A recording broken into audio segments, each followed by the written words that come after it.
So traders and investors attention. ఎన్నో రోజుల నుండి మనం చూస్తున్న important meeting US CPI inflation data time అయితే వచ్చింది. సిపిఐ అంటే కన్జ్యూమర్ ప్రైస్ ఇండెక్స్. ఇది ట్రేడర్స్ కంటే ప్రో ట్రేడర్స్కి కాదు, కొత్తగా బేసిక్ ట్రేడర్స్ ఎవరైతే మార్కెట్లోకి వస్తున్నారో వాళ్ళ గురించి ఇప్పుడు ఇదంతా నేను చెప్తున్నా. మీకు ఎందుకంటే మీకు బ్లైండ్గా మీరు ఎల్లుండి ఇది ఎంత ఇంపార్టెంటో, దీనివల్ల స్టాక్ మార్కెట్ ఎల్లుండి కింద పడవచ్చు, మొత్తం లేకుంటే మంచిగా ర్యాలీ కొట్టి మీది కన్నా పోవచ్చు. మీరు తెలియకుండా మీరు ట్రేడ్ చేస్తారు. మీరు ఆ గాలిలో ఎల్లుండి వచ్చే ఈ మీటింగ్ గాలిలో మీరు కొట్టుకపోతారు. సో అట్లా కొట్టుకోపోకుండా ఉండడానికి ఇది చెప్తున్నాను అనమాట. సో తెలుగులో దీన్ని సిపిఐ అంటే ఏంటంటే ధరల సూచిక అంటారనమాట. ఇన్ఫ్లేషన్ అంటే ద్రవ్యోల్బణం. ఒక వస్తువు ధరలు రోజు రోజుకి పెరగడమే ద్రవ్యోల్బణం అంటారు. ట్రేడర్స్కి ఇది చాలా క్రూషియల్ మీట్ అనమాట. ఎందుకు అనంటే ఇప్పుడు నిఫ్టీ వచ్చేసి 25,000 మార్క్ ఉన్నది.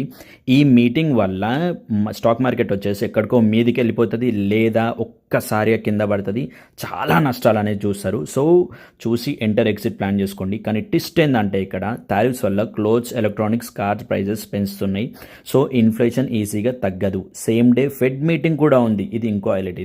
ఈ ఫెడ్ మీటింగ్ తీసుకునేది ఎవరో కాదు, పావెల్. ఇన్స్టాగ్రామ్లో పావెల్ అని కొట్టండి, లైక్ స్టాక్ మార్కెట్ అని కొట్టండి, మీకు అర్థమవుతుంది. ఈయన పేరు చెప్తేనే స్టాక్ మార్కెట్స్ గెలగెల్లాడిపోతాయి.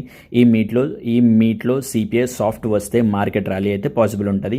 బట్ సిపిఐ స్ట్రాంగ్గా వస్తే correction confirm, rate cuts delay అయ్యే ఛాన్సెస్ ఉంది.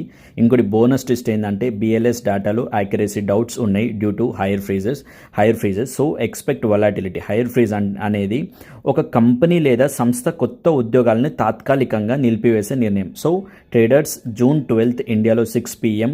మీరు యూఎస్ నుండి చూస్తున్నారు అనుకుంటే ఇది 8:30 AM ఉన్నది. ఎంట్రీ ఆర్ ఎగ్జిట్ సిగ్నల్ అయ్యే మూమెంట్ ఇది. Be ready. Share to your trading squad.